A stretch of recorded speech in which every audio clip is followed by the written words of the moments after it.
하나님 말씀 같이 보겠습니다. 창세기 1장 27절부터 30절까지입니다. 창세기 1장 27절부터 30절까지의 말씀.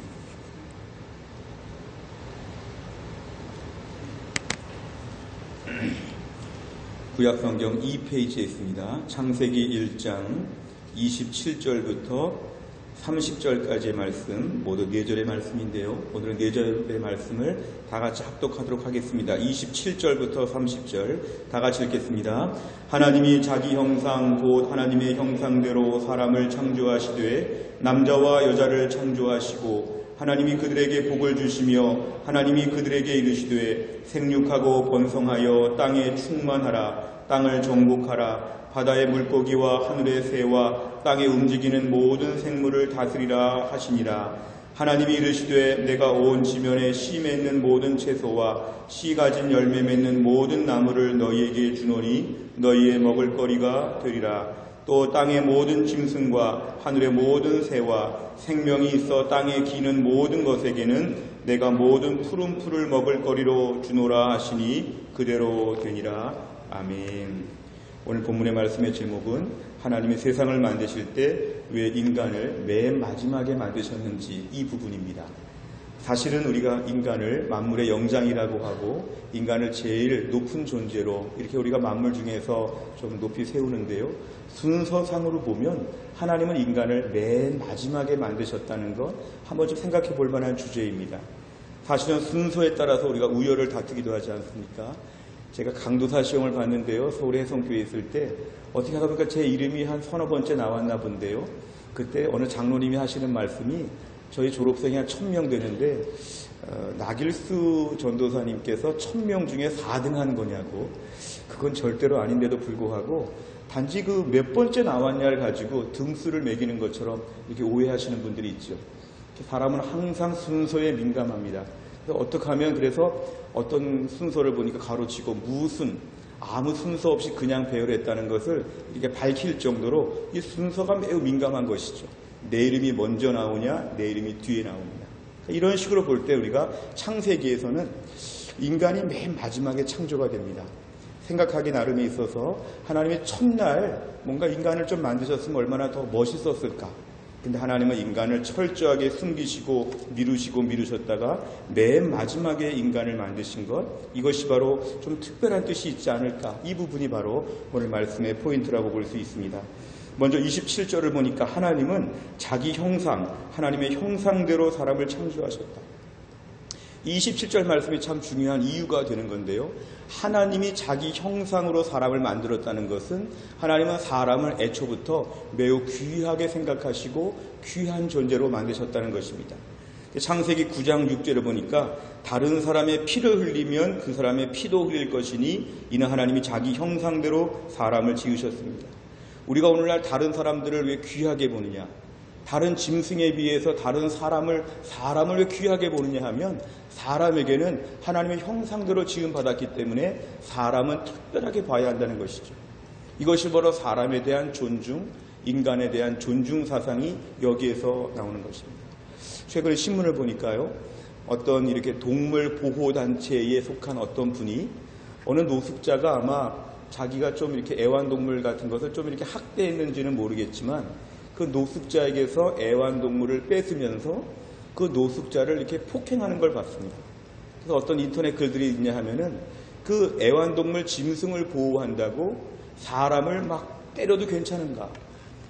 어떻게 보면 요즘에는 더 귀한 아주 비싼 강아지들도 있고 애완동물, 반려동물 많이 있지만 사람에 대해서는 좀 함부로 여겨도 괜찮은 것 같고 특정한 동물과 특정한 이렇게 애완동물에 대해서 귀하게 보는 풍조가 있는데 성경적으로 보면 사람이 훨씬 더 귀하다는 것입니다. 그 이유는 사람은 하나님의 형상으로 만들었기 때문에 사람을 함부로 대하면 안 된다. 근데 우리 주변에 다른 사람들을 대할 때 사람에게는 하나님의 형상이 있으니까 함부로 욕하거나 함부로 괴롭히거나 너무 짓궂게 무시하거나 막 괴롭히거나 이렇게 하면 안 된다는 것은 하나님의 형상이 깃들어 있기 때문에 사람이 매우 귀하다는 것입니다. 기독교 선교 역사를 보면 기독교의 복음이 전파된 지역에서는 항상 사람에 대한 존중 사상이 많이 발전됩니다. 특별히 여성분들이 많이 차별을 받고 어려웠던 지역에는 복음이 전파되게 되면 여성분들의 인권이 많이 향상이 되죠. 남녀 차별이 심한 나라에 복음이 제대로 전파되면 그 여자분들에 대한 인권이 남자와 동등할 정도로 높아지는 것. 아니면 노예 제도가 너무 심한 이런 지역에 가게 되면 사실은 복음이 전파되게 되면 그 노예 제도, 신분 제도가 많이 철파되면서 인간을 귀하게 보는 이런 풍조들이 많이 있습니다. 특별히 아이들에 대해서도 아이들을 함부로 무시하고 함부로 대하는 나라도 복음을 받아들이게 되면 아이들을 존중하는 문화가 바뀌어진다는 것이죠. 기독교는 기본적으로 사람의 형상이 깃들여진 하나님의 형상이 깃들여진 사람에 대해서 매우 귀하게 보는 게 있습니다. 28절에 보니까 그래서 하나님은 사람들에게 어떤 사명을 주셨냐면은 땅에 생육하고 번성하여 충만한 다음에 모든 것들을 다스리라 그랬습니다. 하나님께서 인간을 귀하게 보시면서 책임을 주신 것이죠. 너희가 충만해서 땅을 정복하고 모든 것들을 너희가 다스려야 된다. 하나님이 인간에게 주신 하나님 사자나 호랑이에게 저렇게 말씀하지 않으시고요. 하나님이 사람에게 주신 것이 뭐냐면은 너희가 세상 만물을 너희가 책임지고 다스리라. 다스리라의 말씀은 너희가 잘 지도하고 통제하고 책임지고 모든 것을 이끌어라. 이런 하나님의 사명이 특별히 인간에게는 다 있습니다. 하나님께서는 창조 순서로 보면은 거의 맨 끝에 후배와 같은 맨 말단 같은 존재가 인간이지만 오히려 그 인간을 통해서 하나님이 앞에서 만드신 것들을 다스리고 책임지고 통제하도록 하나님 세우신 것은 하나님의 창조 섭리가 인간을 귀하게 만드셔서 사명을 주신 것이라고 할 수 있습니다. 근데 오늘 본문의 29절부터 30절까지를 보니까요. 하나님이 이르시되 내가 온 지면에 심에 있는 모든 채소, 열매, 나무 다 주는데 너희에게 먹을 거리가 될 것이다. 30절에 보니까 또 땅의 짐승들에게도 다 하나님 먹을 걸 주십니다. 하나님 29절, 30절을 보니까 하나님은 인간들에게 필요한 것들을 미리 예비해 놓으셨다는 걸 알 수 있죠. 사실 상상해 볼 때요. 만약에 하나님이 첫째 날 인간을 만드셨으면 어땠을까? 한번 생각해 보시기 바랍니다. 첫째 날. 창세기 1장에 보면 2절에 이런 말씀이 있죠. 맨 처음의 상태는 뭐였냐면은 모든 것이 다 흑암 중에 공허한 때. 우리가 어느 집에 갔는데요. 집에 전기도 안 들어오고 불 아무것도 없고 그냥 깜깜한데 그냥 아무것도 갖춰지지 않은 데서 덩그러니 사람 하나 들어가면은 그런 집은 살 수가 없죠. 너무너무 괴로운 집이죠. 폐허 같은 데다가 혼자 들어가가지고 한번 살아봐라. 너무 힘든 일이었죠. 하나님은 세상을 만드실 때 이 모든 세상에 필요한 것들을 다 구비시켜 놓으시고 그 다음에 사람을 만드신 것이 하나님의 섭리였다는 것이죠. 오늘날로 치면은요, 아주 그냥 튼튼하고 좋은 집을 잘 지어놓고 인테리어까지도 잘 갖추고 아주 거기다 풀 옵션으로 모든 가전제품을 다 갖춰놓고 다 만든 다음에 몸만 들어와라. 이렇게 누구를 초청하고 살게 해주는 것처럼 하나님은 인간을 그렇게 살 수 있도록 구비해 주셨다는 거죠. 그러니까 창조 6일까지의 모든 것은 하나님이 인간이 살 수 있는 환경을 다 구비시켜 주시고 불도 켜주시고 먹을 것도 주시고 모든 거 다 만들어 놓으신 육지도 따로 있고 바다도 따로 있고 하늘도 따로 있고 땅도 따로 있고 모든 것 다 하나님이 정리를 다 끝내 놓으신 다음에 인간이 살 수 있도록 하나님 마지막에 인간을 만드신 것. 이게 바로 하나님의 창조 섭리이고 창조 순서라는 것입니다. 그래서 우리는 하나님께서 왜 인간을 처음부터 안 만드시고 마지막에 만드셨을까? 이게 바로 하나님이 인간이 살 수 있는 환경을 구비해 놓으시고 하나님이 다 준비해 놓으시고 인간을 만드셔서 여기서 모든 것을 누리며 굶어 죽지 아니하도록 추워 죽지 아니하도록 깜깜한 데 살지 아니하도록 모든 걸 다 예비하시는 것이 하나님의 섭리라는 걸 우리가 여기서 알 수가 있습니다. 어찌 보면 하나님은 무슨 일을 하실 때 반드시 미리부터 준비하시는 분이라는 걸 저희가 알게 됩니다. 그냥 하나님이 덩그러니 인간을 만들어 놓으시고 또 한번 알아서 살아보라. 하나님은 그렇게 안 하신다는 거죠. 하나님은 다 예비해 놓으시고 준비해 놓으시고 이제 인간이 딱 태어나기만 하면 인간이 딱 만들어지기만 하면 살 수 있는 환경으로 하나님이 다 그대로 진행할 수 있도록 이렇게 하신다는 것이죠. 제가 대학원 박사과정 공부할 때요. 사실 국내 박사들을 많이 주지 않는 그런 시대였는데요.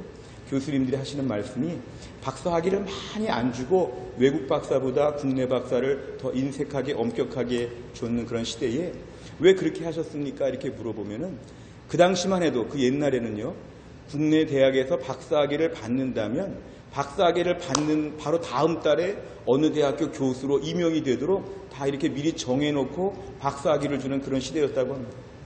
그러니까 박사 받기가 어렵지만 박사 받는 즉시 다음 달부터 어느 교수, 어느 대학에서 가르치는 교수가 된다니까 훨씬 더 좋은 것이죠.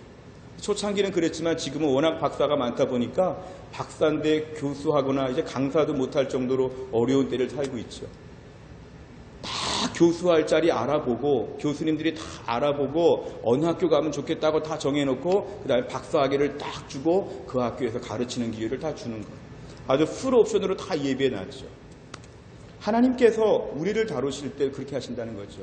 덩그러니 그냥 뭐가 빨리빨리 되는 게 중요하지 아니하고 예비하시고 준비하시고 가르칠 곳 다 하는 예비해 놓으신 다음에 우리에게 뭔가를 응답하여 주시고 그대로 갈 수 있도록 하나님 길을 열어주신다는 거죠.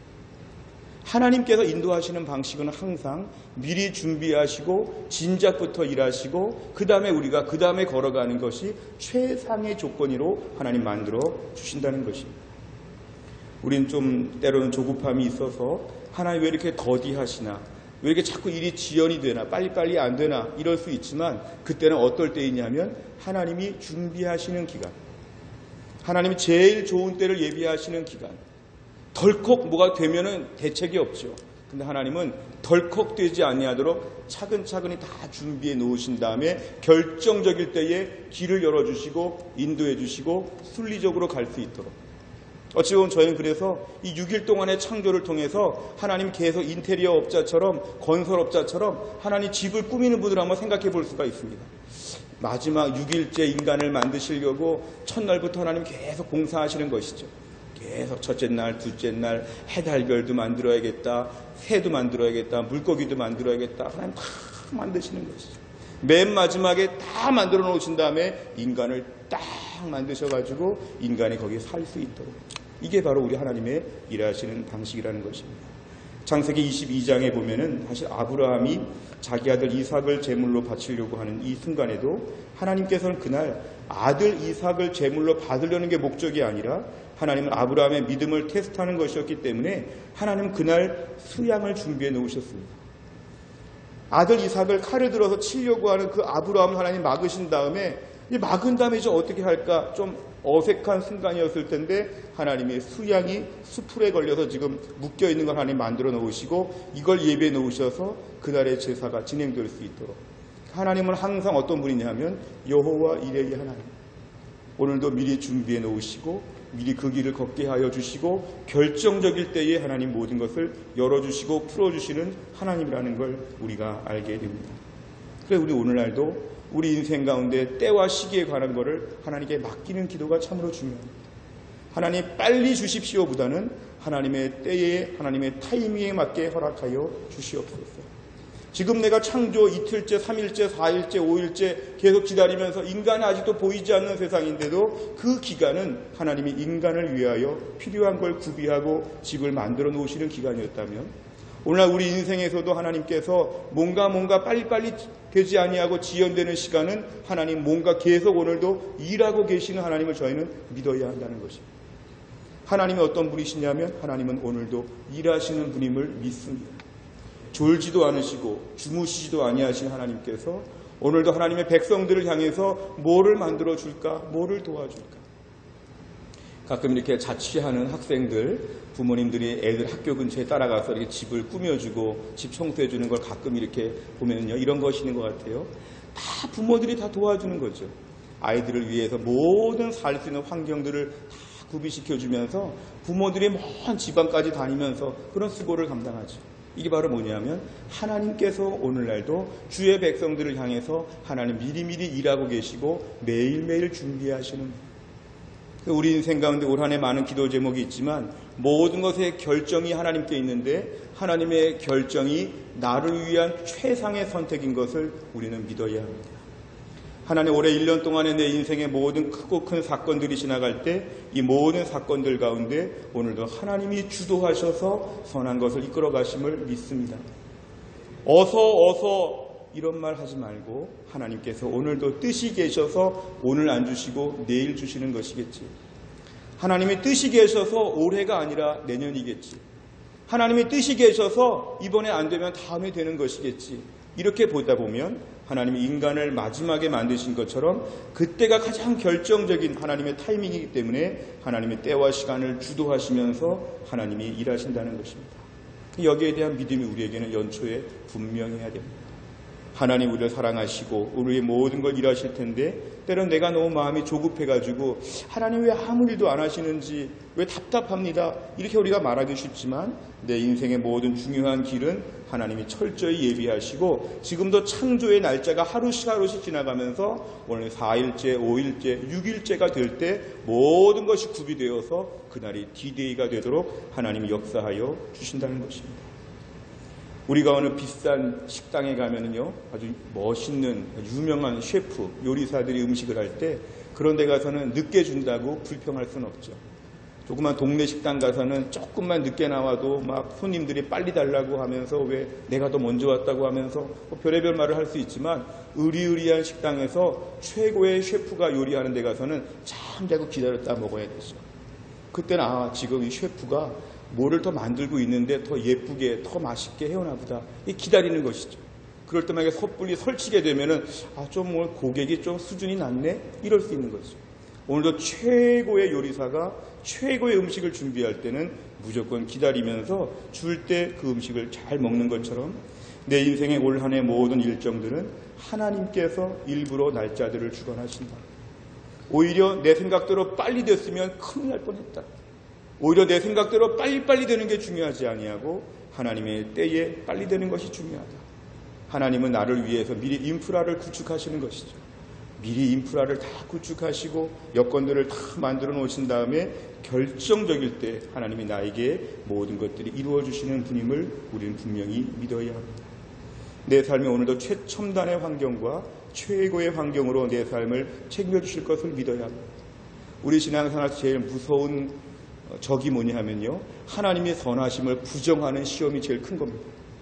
하나님의 선하심, 하나님은 나를 지극히 사랑하시고 제일 좋은 것을 주시고 하나님은 나를 무조건 좋아하시는 여기에 대한 마음이 흔들리게 되면 우리의 믿음은 그때부터 흔들립니다. 사탄이 우리를 공격하는 게 그거죠. 하나님은 선하지 않아. 하나님은 너를 매우 싫어해. 하나님은 너를 정말 미워해. 너는 이제 잘해봤자 소용이 없어. 이런 하나님과 나 사이를 이간질하는 유혹이 제일 무서운 것입니다. 하나님은 나를 사랑하시고 하나님은 선하시고 하나님은 가장 나를 귀하게 보시기 때문에 오늘도 우리가 기도하면서 믿는 건 이것이죠. 하나님께서 오늘도 뜻이 계셔서 시간을 더 갖고 계심을 믿습니다. 하나님의 특별한 계획이 있어서 시간이 지금 더디가고 있다는 걸 믿습니다.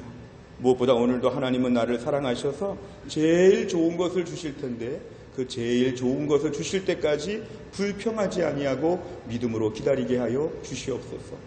내 뜻대로 하면 큰일 나는데 하나님의 뜻대로 되니까 다행입니다. 하나님 뜻대로 여호와 이레 하나님 오늘 내 인생 가운데 모든 걸 예비하시고 모든 걸 풀어가실 것을 믿습니다. 2020년을 살면서도 우리 인생의 중요한 모든 것들은 하나님이 세팅하시고 하나님이 주관하심을 믿으시기를 바랍니다. 내 인생의 올 한 해 모든 일들은 하나님이 일부러 지금 시간을 뒤로 가면서 뭐를 더 좋게 하시려고 우리에게 더 좋은 환경을 구비한 다음에 눈을 가리고 있다가 서프라이즈! 하나님께서 우리에게 깜짝 놀라게 뭔가를 주시려고 우리 인생 가운데 지금 많은 일들을 밤새 쉬지 않고 일하시는 하나님을 기대하시기를 바랍니다. 올 1년이 우리 삶에 하나님을 기대하는 하나님의 놀라운 기적과 이벤트를 매일매일 경험할 수 있는 축복의 날들이 다 될 수 있기를 주의 이름으로 축원합니다. 기도하겠습니다. 하나님 아버지 감사합니다. 인간을 첫날부터 만드실 수 있었는데 인간을 일부러 맨 마지막에 만드신 하나님, 인간이 살 수 있도록 모든 조건들을 6일 동안이나 구비하여 주시고 인간이 그 속에서 모든 환경이 쾌적하게 준비된 가운데 드디어 인간이 만들어져서 이 땅에서 모든 삶을 살 수 있도록 일부러 계획하시고 준비하시고 이를 꾸미시는 하나님 아버지, 그동안 저희가 이 하나님을 온전히 붙잡지 못하여 내 계획대로 왜 첫날부터 나를 만들지 않으셨냐고, 왜 첫날부터 주지 않으시냐고, 왜 이렇게 빨리빨리 일하시지 않냐고 불평하며 원망하며 살았던 저희들을 용서하여 주시기를 원합니다. 2019년까지 얼마나 그런 시행착오가 많았는지 모릅니다. 하나님 2020년 1년 동안의 모든 일들을 놓고 하나님의 시간, 하나님의 결정을 존중하며 하나님을 기대하며 선하신 하나님, 좋으신 하나님을 믿으면서 매일매일 담대해질 수 있도록 은혜를 베풀어 주시옵소서. 우리 삶의 모든 일의 시간표가 하나님의 손에 있기 때문에 매일매일 기뻐하며 안심하며 만족하며 살게 하여 주시고, 올 1년 동안이 매일 불안과 염려 속에서 하루하루를 깨어나지 아니하고 기대와 소망 가운데 아침마다 눈을 뜰 수 있도록 하나님 믿음을 더하여 주옵소서. 올 1년이 창세기의 첫날부터 마지막 날까지 하나님이 하루하루 뭔가 매일매일 우리를 위해서 한 가지씩 두 가지씩 사건들을 일으켜 주시고 환경들을 하나씩 구비해 주시면서 연말까지 얼마나 많은 것을 우리에게 채워 주실지 하나님의 일하심을 매일매일 기뻐하며 춤추며 살 수 있도록 우리에게 믿음을 더하여 주옵소서. 모든 말씀을 예수님의 이름으로 기도하옵나이다. 아멘.